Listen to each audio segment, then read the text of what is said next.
42 साल के सफर में आपको भारतीय जनता पार्टी की सबसे बड़ी उपलब्धि, सबसे बड़ी ताकत क्या दिखती है? अलावा इसके कि उसने भारत में सरकार बना ली और वो कांग्रेस मुक्त भारत का सपना देख रही है, भले ही वो पूरा नहीं हो पा रहा है फिलहाल।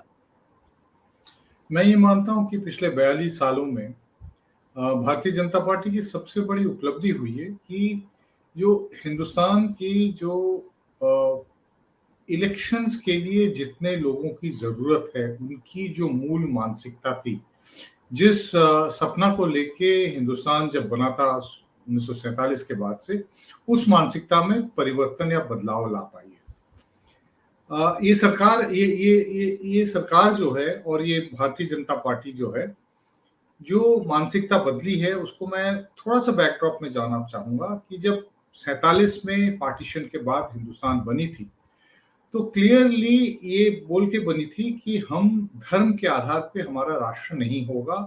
यहाँ पे हर धार्मिक कम्युनिटी के लोगों को इक्वल हक होगा। हम माइनॉरिटीज़ के प्रति थोड़े ज़्यादा मतलब उनका ध्यान रखा जाएगा, क्योंकि मेजॉरिटी का ये रिस्पॉन्सिबिलिटी होता है। उस समय के नेताओं का मानना था कि मेजॉरिटी की ये रिस्पॉन्सिबिलिटी है माइनॉरिटी को सुरक्षित महसूस कराना। ये उस समय की सोच थी। इसमें ये परिवर्तन आ गया है। अब माना जाता है मेजॉरिटी कम्युनिटी की तरफ से, ठोस बात करूं तो हिंदू मानते हैं, मतलब मेजॉरिटी ऑफ हिंदूज नहीं, मैं ये बिल्कुल स्पष्ट कर दे रहा हूं कि भारतीय जनता पार्टी के पास मेजॉरिटी ऑफ हिंदूज का अभी भी समर्थन नहीं है पूरे हिंदुस्तान में। लेकिन जितने परसेंटेज की लोगों की जरूरत होती है एक संसदीय मेजॉरिटी पाने के लिए, उतनों की समर्थन 2014 और उससे थोड़ा ज्यादा 2019 में प्राप्त हो गई। और अभी फिलहाल लगता है कि ये शायद कुछ समय तक, और जब तक कोई चैलेंज नहीं होगा या हिंदुस्तान की जनता के सोच में परिवर्तन नहीं आएगा, तो ये बरकरार रहेगा। तो अब ज्यादा सुनने को मिलता है कि ये हमारा देश है, वो अगर रहना चाहते हैं तो वो वेलकम है। लेकिन इनको याद रखना होगा कि 47 में हमने उनके लिए एक जगह दे दी गई थी जहां पे एक अलग देश बना है।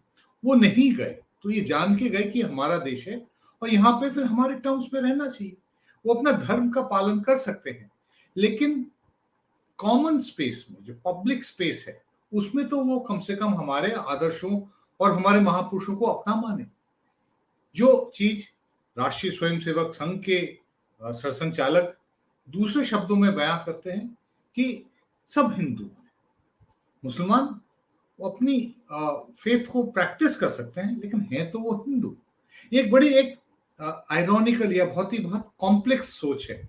लेकिन माना ये जाता है कि हम जो हैं भारत के लोग, हिंदुस्तान के लोग, जो हमारी राष्ट्रीयता और जो राष्ट्र की जो अवधारणा है, वो किसी जमीन से जुड़ी नहीं है, बल्कि लोगों से जुड़ी है। People is the nation, territory is not the nation.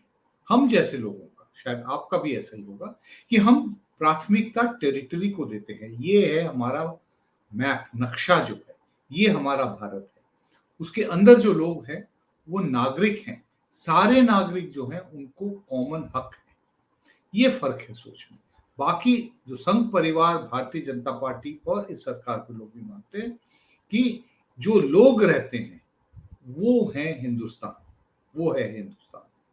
तो ये सांस्कृतिक राष्ट्रवाद और जो एक इंक्लूसिव राष्ट्रवाद है, उसके बीच में पिछले 100 साल से ज्यादा के करीब एक तरह से कॉन्फ्लिक्ट या डिबेट चल रही है।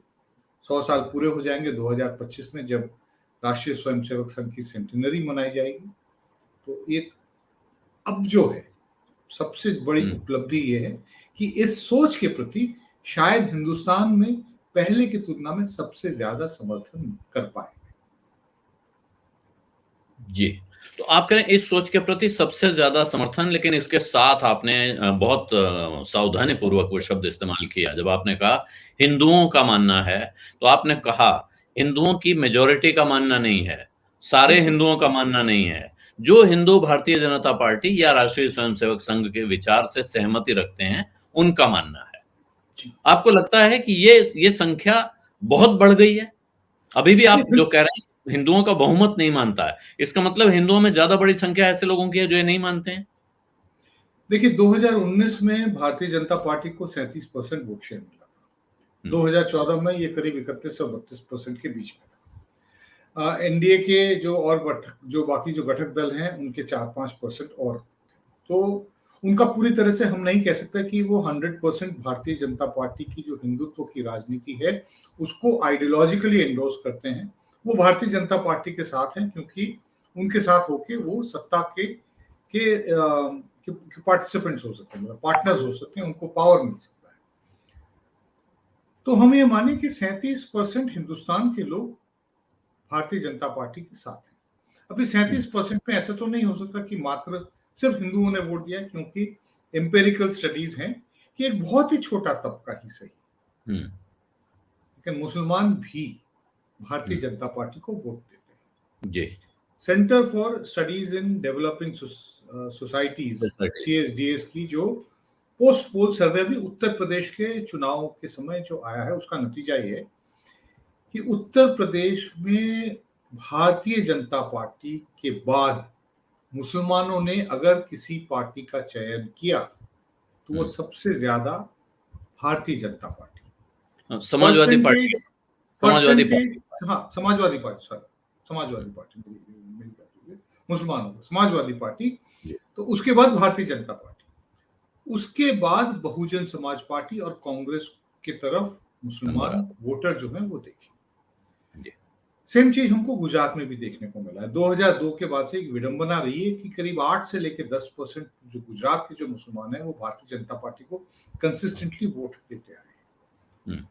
लेकिन फिर भी जो ओवरवेलमिंग सपोर्ट है वो भारतीय जनता पार्टी को हिंदुओं की तरफ से मिलता है। प्यू रिसर्च ने 2019 में हिंदुस्तान में हम लोगों के रिलीजियस आउटलुक को लेके एक बहुत मेजर नेशन वाइड सर्वे किया था, जिसके बारे में बहुत रिपोर्ट्स आई हैं। ये भी कोई बहुत डेफिनेटिव स्टडी नहीं है, क्योंकि ले दे के करीब 20-30 हजार लोगों को के मत के बेसिस पे सर्वे के फाइंडिंग्स एस्टैब्लिश हुए, लेकिन एम्पेरिकली शायद इससे ज्यादा कोई और वाइड स्प्रेड सर्वे नहीं हुआ है।